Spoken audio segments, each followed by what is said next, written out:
Thank you very much, Mr. President. I was traveling over this weekend across the beautiful 51st Senatorial District, making several stops. I had the opportunity to stop at the Mud Road Sugar House in the great county of Fulton, town of Ephrata. And it's a fifth-generation small family farm. And I have to tell you, if you've never tasted maple syrup cotton candy, you haven't tasted anything. It melts in your mouth. It is delicious. They had popcorn syrup. They had every kind of product you could think of. It was a tremendous day. It was an open house. We had young people there, kids there.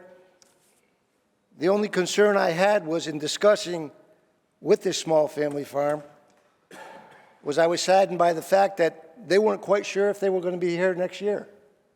For much of what Senator DeBarella just said. I'm excited and honored to be able to be a sponsor of this particular resolution and to give my support to agriculture and farming. But it takes more than a resolution to show we truly want, and you, the majority of this House, support our family farms. Our family farms are a big part of our economy, and the state needs to do more to save them. Sadly, our family farms are a bit under assault. One of the best ways we can support our farmers and save our local family farmers is to keep the overtime threshold at 60 hours. We've done a lot of things to challenge them, but that's the number one thing challenging them right now. They're not sure if they're going to be another family farm or another solar farm next year or the year after that. As you know, a panel of unelected bureaucrats have pushed through a crushing overtime mandate from 60 to 40 hours that will devastate our mom and pop family farms upstate and actually across the state of New York. I'm required to stand up here as a public servant and say, here's the reality that the bureaucrats in their RV towers who are pushing this overtime mandate don't seem to get. Mother Nature doesn't give our family farmers a timetable for harvesting crops or marketing and milking the milk from cows. With inflation at its highest level in 4 decades and prices for a gallon of gasoline, groceries, and many other consumer goods through the roof in this state, this will hurt our small business family farms and no doubt lead to higher prices for everyone who goes to the grocery store, farm stand, or restaurant.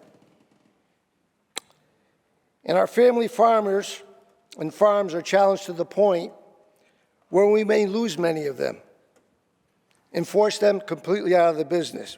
This will lose jobs and the wonderful products they provide for us. Now, many of you have been here for some years, but some of you are new here. I haven't seen much of it over the last 2 years because this pandemic has been taking place. But some of you may have this plaque in your office. This is one of the things I'm most proud of in my office. I keep it displayed on my desk. You'll see on here a number of years. It's called the Circle of Friends Farm Bureau of New York. This is the highest award you can get as a senator or a public servant for the state of New York if they'll designate you as a Circle of Friends for the family of farms. As you can see, there's not much room left on this because it's covered with all the years that I've been honored with this Circle of Friends.